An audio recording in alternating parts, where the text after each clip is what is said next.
우리 옆 사람한테 인사할까요? 가만히 있지 말고 가만히 전도합시다.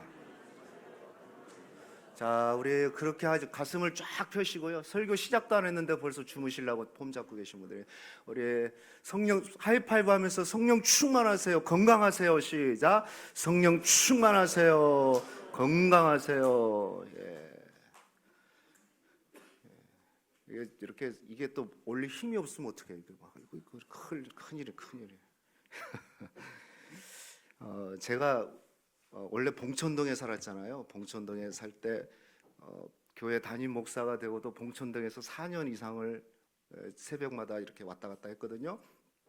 근데 새벽기도 끝나고 나면 그게 벌써 한 4년 전 일이죠. 이 새벽기도 끝나고 나면은 관악 초등학교로 가가지고 조기 축구를 했어요. 할아버지들, 이렇게 연세 드신 어르신들하고 같이. 그래서 정말 이렇게 건강도 회복되고 그랬는데, 이제 이쪽으로 이사 오니까 이제 그걸 못했어요. 이제 체력이 계속 다운되고 피곤하고. 그래서 코로나 이제 오고 난 다음에 좀 이제 막 걷기 했잖아요. 걷는 거 요즘 막 굉장히 이렇게 열심히 하잖아요. 그래서 한 1년 이상을 토요일 날 빼고 주일 예배 아무리 피곤해도 뭐 10시도 가고 해서 매일 10,000보 이상을 이렇게 걸은 것 같아요. 그래서 사실은 좀 체력도 좀 딸리고, 그래서 건강 또 다이어트도 좀 해야 되고 그랬는데, 다이어트는 하나도 안 되고 운동을 하니까 밥맛만 좋아지더라고요. 그래서 더 많이 먹고 그랬는데, 그래 뭐 눈이 오나 비가 오나 영하 20도가 돼도 막 눈이 이렇게 쌓여도 저 반포 운동장 가가지고 저 혼자 막 걷고 또 걸으면서 설교 듣고 기도하고 막 그렇게 했어요. 그런데 이제 몇 주 전에 어떤 분이 헬스 회원권을 끊어줬어요. 뭐 별로 여기 안 계시니까 걱정하지 마세요, 그분이. 그래서 한 3주 됐나요? 내 생애 처음으로 헬스장을 한번 가봤어요. 헬스장을 가봤는데, 기왕이면 겨울에 끊어주지 왜 봄에 끊어주지 모르겠어요. 겨울에. 근데 아무튼 제 생애 정말 처음으로 헬스장을 한번 가봤는데, 가보니까요, 이제 주로 저녁에도 가고, 어쩔 땐 저녁에 가고, 주로 몇 번은 이제 새벽 예배 끝나면 가가지고 운동을 하고 그러는데, 참 남녀노소 참 사람 많더라고요. 새벽에 가도 많고 밤에 가도 정말 많고. 그래서 참 건강이 참 중요하구나. 건강을 요즘 그리고 가만히 눈 뜨고 보니까 주변에 헬스장이, 저는 정말 몰랐는데 우리 집 앞에 100m 반경으로 한 7, 8개가 있더라고요. 헬스장이 그렇게 많아요. 그래서 사람들이 건강을 많이 신경 쓰는구나. 이제 그런 생각을 했어요. 어제도 지방에 이제 우리 노예 목사님들 임원들이 행사가 있어서 임직식이 있어가지고 같이 섬기러 갔는데, 또 많은 분들 목사님들 얘기해 보니까 다 헬스장을 많이 다니더라고요. 그런데 제가 헬스장에 가니까 정말 놀라운 것은 왜 이렇게 많은 기구가 있는가. 정말 엄청난 헬스 기구들이 있더라고요. 보니까 저는 런닝머신만 있는 줄 알았거든요. 그냥 뛰고 아니면 아령이나 이렇게 하고 그런 줄 알았더만, 정말 듣도 못한 막 헬스 기구들이 수두룩하게, 우리 교회보다 더 클까요? 더 큰데 그냥 즐비하게 있어요. 즐비하게. 보니까 할머니들도 많이 하시고 할아버지도 많이 하시고. 제가 새벽에 가서 할아버지 만났는데 저녁에 가도 또 있더라고, 그분이. 그분은 24시간 거기 계시나 봐요. 보니까 정말 이렇게 얘기하는데 열심히 하더라고요. 근데 한 70이 훨 넘었을 것 같아요. 우리 베드로 선교회 우리 집사님들 연세 되는 것 같은데, 이렇게 누워서 그 기구는 모르겠어요. 발을 막 이렇게 올리는 거 있잖아요. 막. 근데 제가 생각해 보니까 그 바벨 하나가 한 20kg 되는데 양쪽에 5개씩 했으니까 한 200kg를 이렇게 하더라고요. 저는 그냥 20kg도 힘든데 70이 헐 넘으신 할아버지가 딱 배에다가 완전 이렇게 벨트 매고 그것을 막 하는데 깜짝 놀랐어요. 더 놀란 것은 할머니가 뭘 이렇게 기구를 쓰더라고요. 내가 할머니만큼은 하겠지 하고 딱 유심히 보고 끝나고 나서 딱 봤는데 들지를 못하겠는 거예요. 이야, 대단하시다. 정말 열심히 하시는 걸 제가 봤고, 저는 여러분들 축복합니다. 건강 잘 지키시기를 축복합니다. 옆 사람 다시 한번 인사합시다. 건강합시다. 예, 예. 그런데 이제 그 바벨 있잖아, 이렇게 올리는 거, 바벨을 이렇게 드는데 저는 4kg짜리 막 이렇게 들고 막 운동하고 그러는데, 막 사람들은 막 이만한 것 바벨 껴서 앞으로도 하고 막 뒤에서도 이렇게 하고 막 뭔 신기하게 많이 하더라고요. 그래서 저는 저가 나도 할 수 있겠지 하고 한번 들어봤는데 못 들어요. 예, 참 끙끙거리면서 저는 예전엔 그랬거든요. 저거 왜 할까? 저 무거운 것 이게 뭐 왜 들으려고 하는지 도저히 이해를 못했는데, 아마 건강 지키기 위해서 근육 키우고 건강 지키기 위해서 약으로만 안 되니까, 영양제로만 안 되니까 저렇게 운동을 하시는구나 이런 생각을 했어요. 제가 왜 이 얘기를 하냐면 저 무거운 바벨을 막 끙끙거리면서 막 힘있게 하는데, 제가 문득 오늘 말씀을 준비하면서 그런 생각을 했어요. 우리 사람들이 저 무거운 바벨을 평상시 들고 다니면 어떻게 될까? 운동이니까 저거 하는 것이지, 평상시 막 무거운 거 들고 다니면 얼마나 힘들겠어요. 그런데 오늘 우리가 말씀 보면은요, 많은 사람들이 무거운 짐을 지고 다닌다는 거예요. 우리 눈에는 보이지 않지만, 그렇죠? 우리 눈에는 보이지 않지만 아마 여기 지금 그냥 어깨가 축 처지고 그냥 뭔가 있는 거 짐 없잖아요. 근데 분명히 뭔가 짐을 지고 있어요. 그래서 특별히 이 시대에 살아가는 사람들은 정말 무거운 짐들을 다 가지고 있어요. 쉴 수가 없어요. 예, 하루에도 수없이 참 하루만 쉬고 싶다 이런 얘기들을 하고 있지만은 정작 쉬지 못하는 삶, 그게 그래서 늘 피곤하고 고달픈 인생이 바로 우리의 현실이 아닌가 그런 생각이 듭니다. 그래서 오늘 우리가 너무너무 좋아하는 말씀이죠. 수고하고 무거운 짐진 자들아 다 내게로 오라, 내가 너희를 쉬게 하리라. 얼마나 귀한 말씀. 아마 모르시는 이 성경 모르신 분 없을 거예요. 이 좋은 말씀을 통해서, 오늘 말씀을 통해서 여러분에게 진정한 쉼이 회복되기를 주의 이름으로 축원합니다. 그러면 오늘 이 말씀 보면 28절만 있는 게 아니라 30절까지를 전체를 봐야지 진짜 쉼이 뭔가를 알 수가 있어요. 진정한 쉼을 얻기 위해서는 제가 보니까 세 단계, 우리 그리스도인들은 세 단계를 꼭 기억하셔야 돼요. 무엇이 진정한 쉼인가? 첫 번째 단계는요, 제가 동사, 여기 말씀의 동사 중에서 세 가지를 줄였는데요, 첫 번째는 오라예요. 오라. 자, 28절 같이 읽어볼까요? 시작. 수고하고 무거운 짐진 자들아 다 내게로 오라, 내가 너희를 쉬게 하리라. 수고하고 무거운 짐진 자들아. 여러분 보이지 않지만 여러분 다 무거운 짐을 짓고 있어요. 그냥 주일날 오는데 막 상쾌하게 오신 분들이 많지 않아요. 예? 가벼운 마음으로 오시는 분들이 많지가 않아요. 뭔가 막 인생의 짐이 그냥 다 지고 있는 거예요. 자, 그런 분들을 향해서 주님이 초청하고 있어요. 내게로 오라. 해봅시다. 내게로 오라. 주님이 내게로 오래요. 왜? 내가 너희를 쉬게 하리라. 내가 너희를 쉬게 하리래요.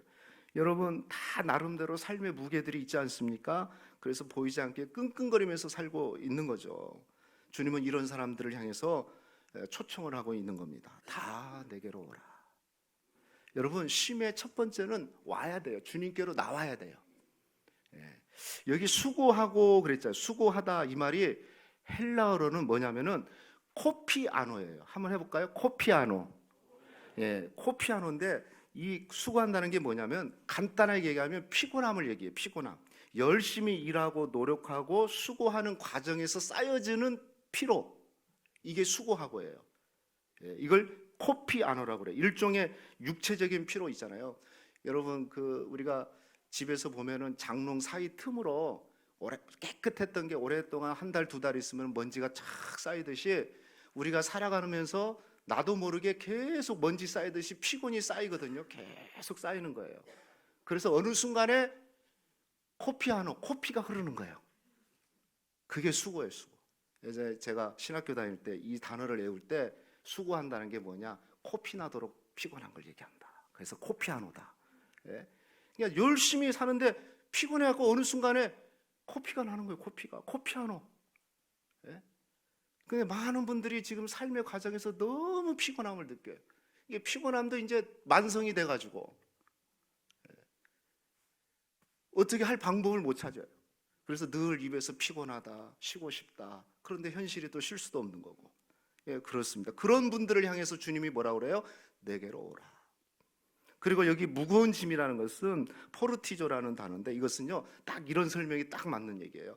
화물차, 우리가 보면은 차 타고 갈 때요 보면 화물차가 있는데 짐을 가득 실어가지고 휘청휘청 거려요. 아이고 저거 불안한데. 그게 뭐냐면 무거운 짐을 눌려 있는 상태. 예. 그러니까 언제 저게 쓰러질지 몰라요. 예.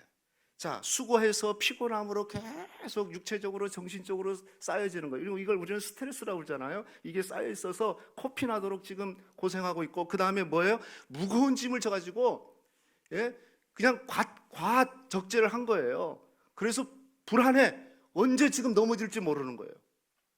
자, 요 상태를 뭐라고 하냐면 수고하고 무거운 짐진 자라고 얘기해요. 그런데 어떻습니까? 요즘 우리 사람들이 뭐 믿는 사람이나 믿지 않는 사람, 저와 여러분 모두가 보이지 않게 지금 이런 상태에 있단 말이죠.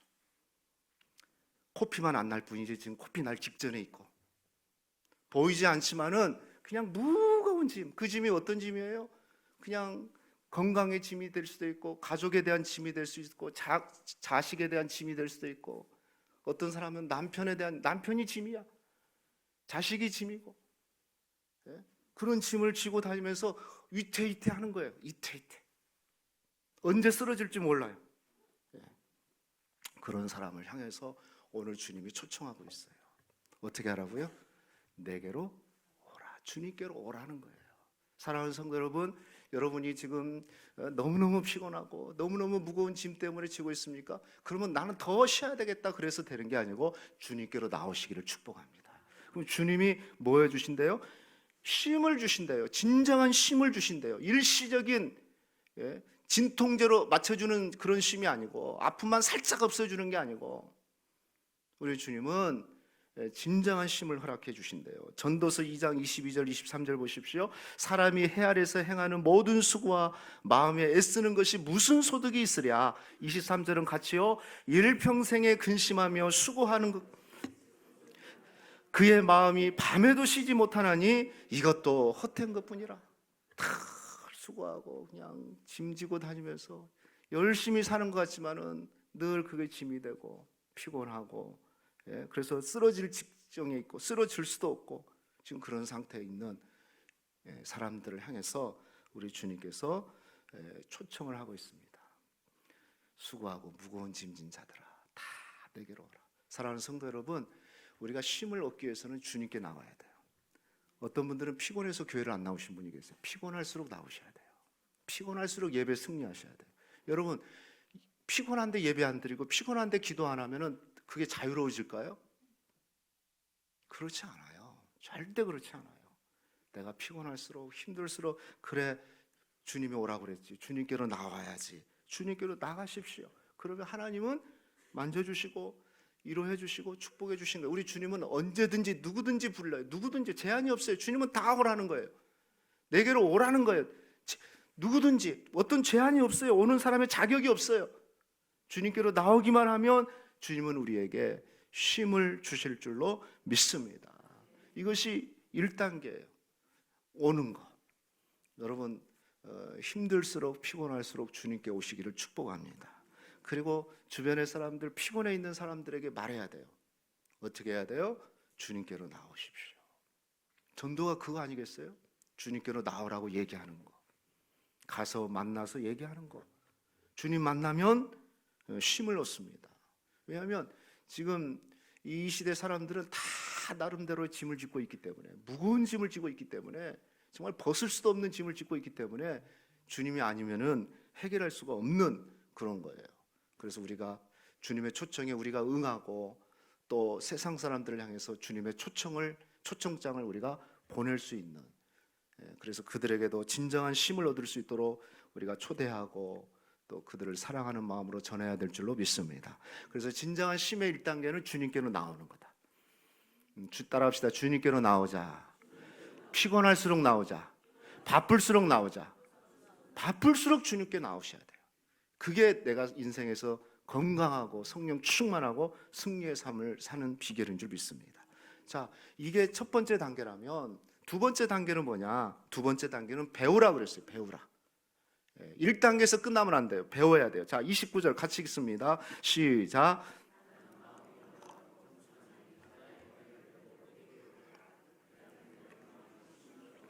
나는 마음이 온유하고 겸손하니 나의 멍에를 메고 내게 뭐하라? 배우라. 그리하면 너희 마음이 쉼을 얻으리라. 할렐루야. 여기 보니까 배우라는 단어가 굉장히 중요해요. 왔으면 끝나는 게 아니에요. 한 단계 우리는 더 걸음으로 나가야 돼요. 성도들은. 그게 뭐냐면 배워야 됩니다. 근데 뭘 배워야 되냐? 여기 말씀해 보니까 나는, 예수님이죠. 예수님은 마음이 온유하고 겸손하다 그랬어요. 여러분, 예수님의 많은 성품 중에 대표적인 성품이 두 가지가 있는데 그게 뭘까요? 온유함과 겸손함이에요. 사랑하는 성도 여러분, 온유함과 겸손함을 배우시기를 주의 이름으로 축원합니다. 온유하다는 말을 좀 다르게 좀 표현을 한다면은 뭘까요? 이게 좀 친절하고 좀 따뜻한 마음이 있는 거예요. 그러니까 믿는 사람들이 너무 썰렁하면 안 돼요. 너무 그냥 좀 뭐라고 할까요? 그냥 좀 평안함이 있어야 돼요. 그죠? 온유함이 있어요. 불안하면 안 돼요. 예수님의 성품은 온유함이 있어요. 그냥 가면은 안기고 싶은 거예요. 예, 안기고 싶은 거예요.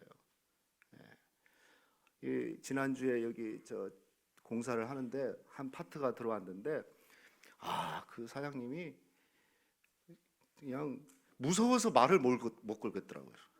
천정 공사하시는 분, 여러분 그 입구에 천정 이렇게 우리가 확 뜯어놨잖아요. 그런데 두 분이 왔는데 한 분은 제가 아이고 수고하십니다. 새벽 7시에 오셔가지고 막 나왔죠. 그래가지고 그래서 뭔가 막 얘기도 않고 작업을 딱 하시더라고요. 그래서 제가 사장님 그 높이를 한 조금만 더 올려주시면, 최대한 올려주시면 좋겠는데요. 그러니까 눈을 크게 뜨면서 내가 30년 동안 이 일을 해서 멋있게 해주겠다는데 사장님이 왜 간섭을 하냐고 막 그러는 거예요. 틀린 말은 아니지만 굉장히 힘들더라고요. 그래서 가만히 있다 보니까 또 가만히 이제 말 걸면 안 되겠다 싶어가지고 한 5분 있다가 해도 아무리 내가 생각해도 내 눈으로는 조금만 더 올라갔으면 좋겠어요. 제가 정중하게 인사를 하면서 사장님 제가 딱 한 번만 더 얘기를 할게요. 그래서 조금만 올려주시면 안 될까요? 그러니까 내가 깔끔하게 해주겠다는데 왜 당신이 나서냐고 그러는 거예요. 그래서 알겠습니다 하고 그냥 알아서 하세요 하고 말하고 그랬어요. 와, 그분 대단해요. 그냥 그 부사수 저 직원을 조금 이렇게 자르는 걸 1cm가 틀린 거야. 와, 스트레스 받아 하면서 막 담배 피우고 가고 해야겠다. 그리고 담배 피고 10분 있다 담배 피우러 가고. 대단하더라고요. 하나님이 저를 훈련 많이 시켰어요. 속으로 저 사람이 어디 자기 공사하나. 아니, 일 시키는 사람은 난데 왜 저렇게 당당하지? 보니까 온유함이 없는 거예요. 온유함이. 여러분 마음이 온유하시기를 주의 이름으로 축원합니다. 할렐루야. 온유해야 돼. 예수님은 온유해. 누구든지 와도요. 어떤 사람이 와도요. 받아들여주고 수용했고요. 그리고 또 예수님은요. 겸손했어요. 왕이시지만 낮아질 대로 낮아지고 겸손했다는 것을 기억하셔야 돼요. 사랑하는 성도 여러분, 우리한테 왜 이렇게 좋은 환경, 좋은 세상에 살아가고 있는데 왜 진짜 우리 마음에 쉼이 왜 없을까요? 제가 가만히 보니까 그런 것 같아요. 쉼의 조건이 안 갖춰져서가 아니라 우리 마음에 욕심과 집착함이 넘치기 때문에 그래요. 사실은 다 쉼과 평안함을 누릴 수 있는 조건이 여기 계신 분들 다 있어요. 그런데 내가 쉼을 못 누리고 막 불안해하고 이런 이유들은 내 욕심이 많아서 그래요. 그리고 욕심을 또 한 걸음 더 나가면 집착함이 있어요. 굉장히 집착하는 거예요. 여러분 너무 집착하지 않기를 축복합니다. 너무 욕심 부리지 마세요. 막 정말 기도 생활, 큐티 생활도 놓쳐가면서 욕심 부리지 마세요. 주님과 교제하는 시간 놓쳐가면서 욕심 부리지 마세요. 집착하지 마세요. 예, 어쩌면은 우리 집착함 때문에 내가 쉼을 못 누리고 있는지 몰라요. 너무 남편에 대해서 집착하지 마세요. 아내에 대해, 자식에 대해서 너무 집착하지 마세요. 내 욕심일 수 있어요. 내 욕심. 예, 그러다 보니까 뭐가 있어요? 집착하면 의심 생기고, 의심 생기면 불안하고, 불안하니까 뭐 어때요?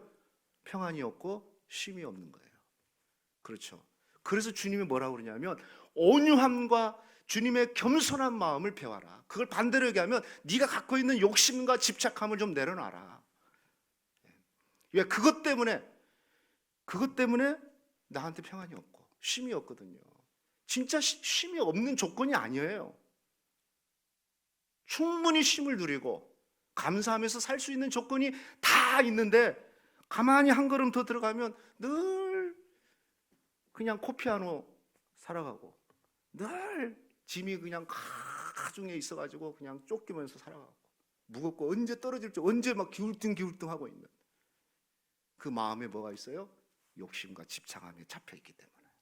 그래서 주님은요, 진짜 쉼을 얻으려면 짐을 내려놓은 것으로만 끝나는 게 아니라 주님의 온유함과 겸손한 마음을 배워야 된다는 거예요. 할렐루야. 여러분 마음에 정말 주님 마음에 오기를 축복합니다. 주님 마음의 겸손함을 회복하기를 축복합니다. 너무 기대하지 마세요. 남편한테 너무 기대하지 마세요. 그냥 내두세요. 내둬요. 여러분 자녀들 너무 여러분 내 집착, 내 욕심일 수도 있어요. 예? 물론 그렇다고 해서 방관하라는 얘기는 아니지만, 그런데 욕심 부리지 말라고요. 왜? 쉼이 없을 정도로, 평안이 없을 정도로, 그래서 늘 불안하고 온유함이 사라져버리고 겸손함을 없애버린 상태에서 절대로 살아가지 말라는 겁니다. 주님은 그래서 내 마음이 온유하고 겸손하니 내게로 와서 배워라. 이 배워란 말은요, 머리로 아는 거 아니에요. 체득해서 내가 경험해가지고 내 몸에 완전히 체득된 거예요. 여러분 신앙생활은 그냥 단지 지식으로 아는 데서 끝나지 않아요. 정말 주님의 마음을 내가 정말 체험하고, 정말 체험할 때 정말 내 안에 주님이 계시는구나, 이게 회복이 되거든요. 여러분 여러분이 예수님 믿어서, 저와 여러분이 예수님 믿어서 우리 마음의 성품이 얼마나 좀 뒤집어지고 변화됐습니까? 정말 그때 내 이런 세상 예수 믿기 전에 그 성품이 좀 바뀌어서 예수님 성품 닮았습니까? 신앙생활 한 30년 했는데 나 정말 예수님 조금이라도 닮아갔다, 마음이 닮아가서 적어도 온유함과 겸손함이 있다. 그런데 아니에요. 대부분 사람들이 예수 믿고도 더 겸손하지 않고 더 교만하고 더 따뜻함이 없고 더 막 날카롭게 하고 자기 성질대로 하고. 우리 이상천 집사님 계셨는데요, 그 첫째 날 이거 철거하는데요, 우리 집사님이 소장으로 세웠는데 조금 덜 했다고 막 우리 집사님한테 막 화를 내고 막 가버리겠다고 막 쌍욕을 하면서 그러더라고요. 우리 집사님이 내가 잘 참았죠. 그러다 끝나고 나서 우리 집사님한테 집사님 잘 참으셨다고. 그거 안 참았으면 어떻게 할 거예요? 근데 우리 마음이 그래요. 우리 마음이 정말, 저는 주님 마음 담기를 주의 이름으로 축원합니다. 다른 거 다 하더라도 오늘 말씀대로 온유함과 할렐루야, 따뜻함이 좀 있고, 그 다음에 좀 겸손하고. 여러분 구역 모임, 성교 모임에서도 좀 겸손하세요. 내 주장보다는 상대방 입장 더 들어주고. 그러면요, 그곳에 쉼이 있어요. 그런데 교회 모여서 회의할 때마다 싸우고 자기 주장 내세우고 그거 내 생각대로 안 됐다면 기분 나빠하고, 그게 무슨 예수님을 닮는 겁니까? 그러면 그곳에 무슨 쉼이 있고 무슨 평안이 있겠어요? 사랑하는 성도 여러분, 예수님 마음 담기를 주의 이름으로 축원합니다. 그걸 배워야 돼. 정말 예수님 내 안에 오셔서 내가 예수님 닮아가 있습니다, 이런 마음으로 여러분 사시면 하나님께서 잠깐 표피적인 쉼, 진통제 하나 맞는, 오늘 주일날 잠깐 예배 참석하니까 잠깐 머리 식혀지고 그냥 잠깐 안식 얻었다, 요 정도로 쉼이 아니라 우리의 삶의 현장에서 하나님이 함께 하시는 그런 쉼을 누리는 거예요. 그때 그 사람이 막 싫었는데 정말 주님 마음으로 바라보니까 긍휼히 여기는 마음이 되고 내가 평안을 누리고 내가 쉼을 누리는 거예요. 사랑하는 성도 여러분, 주님의 마음을, 온유함과 겸손한 마음을 배워서 진정한 쉼을 누리시기를 주의 이름으로 축원합니다. 마지막 세 번째는요, 우리 믿는 사람은 또 한 단계 더 나가야 돼요. 세 번째는 매라고 그랬어요. 매라. 다 29절 30절 다시 한번 읽읍시다. 시작. 나는 마음이 온유하고 겸손하니 나의 멍에를 메고 내게 배우라. 그리하면 너희 마음에 쉼을 얻으리라. 이는 내 멍에는 쉽고 내 짐은 가벼움이라 하시니라. 여기 말씀 보니까 29절 나는 마음이 온유하고 겸손하니, 그 다음에 뭐라고 그랬어요? 나의 멍에를 메라 그랬어요. 메고 그랬잖아요. 메라. 멍에를 메래요. 아니, 앞에서는 쉼을 주겠다고 하고 내게 수고하고 무거운 짐을 다 내게 오라, 내가 너희를 쉬게 하려고 그랬는데 마지막은 뭐예요? 멍에를 다시 메라는 거예요. 아주 모순이죠. 그러니까 우리 성도들은 28절에서만 머물러 있어요. 주님 앞에 오면은 쉼을 얻으리라. 요거까지만 머물고, 이게 완전 초신 1단계 머무르고 있거든요. 근데 진짜 그건 쉼이 아니에요. 우리 그리스도인들은 여기 3단계까지 가야 돼요. 멍에를 메는 데까지 가야 돼요. 예. 생각해 보십시오. 여러분, 주님의 성품을 배운 다음에 거기서 끝나지 않고 주님은요 멍에를 메래요. 근데 어떤 멍에냐? 주님의 멍에를 메래요. 주님의 멍에. 가만히 말씀을 묵상해 봤어요. 멍에를 메라는 말은 왜 주님이 어떤 의미일까 생각해 봤는데요. 생각해 보세요. 주님의 멍에를 메기 위해서는 내가 갖고 있는 내 멍에를 내려놔야 돼요. 할렐루야. 그렇잖아요. 주님 멍에를 메기 위해서는 내 멍에를 내려놔야 되거든요. 근데 우리는 그걸 안 내려놔. 그냥 내가 지고 내 걸 내가 다 지고 있으니까 주님 멍에를 못 지는 거예요. 그래서 나의 멍에를 메라는 말은 무슨 의미냐면 먼저 너의 멍에를 내려놔. 네가 집착하고 있는 거, 네가 욕심 부리고 있는 거, 그것 때문에 예배도 놓치고 기도도 놓치고 성경 읽는 거 놓치고 큐티 놓치고 가족 간의 즐거움을 놓치고 웃음을 놓치고 그런 거 좀 내려놔. 그래서 주님 멍에 매기 위해서는 먼저는 내 걸 내려놔라 이 말이고요. 그리고요, 여러분 멍에라는 것은요, 여러분 아시죠? 우리 저 시골에서 보면 소 이렇게 쟁기질할 때 이 어깨에다가 멍에를 매잖아요. 저는 시골에서 소 우리 집에서 한 마리밖에 없었기 때문에 그 한 마리만 했는데 보통 팔레스타인 같은 데는 두 마리를 해요. 소를. 그래서 힘드니까 혼자 하면. 그래서 소 두 마리를 나란히 내우고 큰 멍에를 같이 메우게 합니다. 그리고 끌게끔 만들고 쟁기질을 하고 밭을 가고 논을 가는데요. 여러분 생각해 보세요.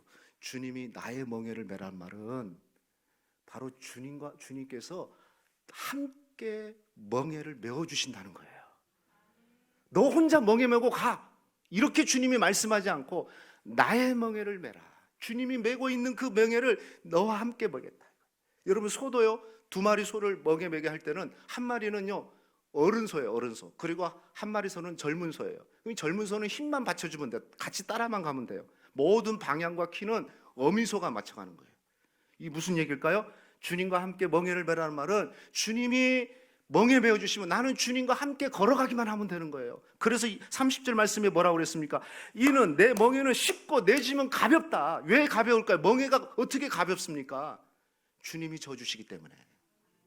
예? 주님이 져주시기 때문에 가벼운 거예요. 네 문제, 네 짐 내가 다 책임져 줄 테니까 나와 함께 동행하자. 나와 함께 걸어가자. 신앙생활을 주님과 함께 하시기를 주의 이름으로 축원합니다.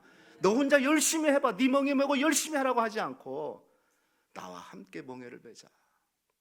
내 짐은, 내 멍에는 쉽고, 어떻게 멍에가 쉬워요? 주님이 져주시기 때문에 쉬운 거죠. 그렇죠? 내 짐은 가볍다. 어떻게 짐이 가볍습니까? 가볍지 않죠. 그런데 주님이 짐을 져주신다는 거예요.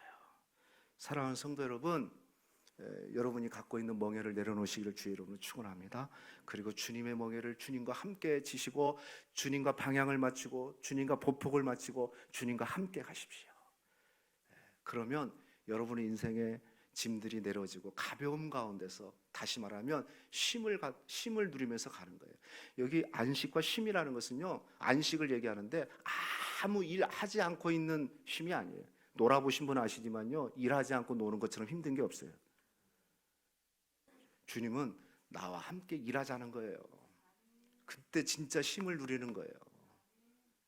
주님 멍에 같이 머고 야 내가 도와줄게. 내가 리더에 갈 테니까 너 나 따라오기만 하면 돼. 네 집 내가 다 줄 테니까 너 나와 함께 걷기만 하면 돼.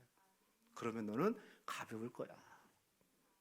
여러분 이 단계까지 가야만이 진정한 쉼을 누릴 수가 있는 거예요. 주님은 여기까지 우리를 초대하고 있어요. 쉼하니까 일도 안 하고 가만히 있고 그냥 하는 게 아니에요. 주님과 함께 여러분 주님의 멍에를 메고 주님과 함께 나가시기를 주의 이름으로 축원합니다. 그러면 우리에게 진정한 쉼을 하나님께서 허락하신다는 겁니다. 오늘 보이지 않게 정말 힘들다 오면서 유쾌하게 오신 분들이 많지 않을 거예요. 보이지 않게 코피아노 피곤함에 찌들어 있고 눈에는 안 보이지만 아이고 우리 집사님 우리 권사님 그냥 무거운 짐을 산더미처럼 지고 왔네. 그냥 언제 쓰러질지 모르고 비퉁비퉁거린 여러분 그거 다 내려놓으시고 여기까지 오신 것이 여러분이 승리하신 것이고 이제 주님 마음을 닮으세요. 욕심과 집착함을 내려놓고 주님의 온유함과 겸손한 마음을 달라고 기도하시길 축복합니다. 그리고 그 한 걸음 더 나가서 주와 함께 동행하는 삶을 사십시오. 주님의 멍에를 메고 주님과 함께 걸어가십시오. 그러면 하나님이 일하면서도 주님 일 섬기면서도 쉼을 누리게 하는 그런 축복을 허락해 주실 줄로 믿습니다. 그리고 여러분 주변에 있는 세상 사람들을 향해서 여전히 무거운 짐을 지고 있다면 주님의 이 행복한 초청에 초청을 하십시오. 수고하고 무거운 짐진 자들아 오늘 주님이 여러분을 초대합니다 하면서 주님께로 나올 수 있는 초청자로서의 그런 삶을 살아가시는 저와 여러분 되기를 주의 이름으로 축원하겠습니다.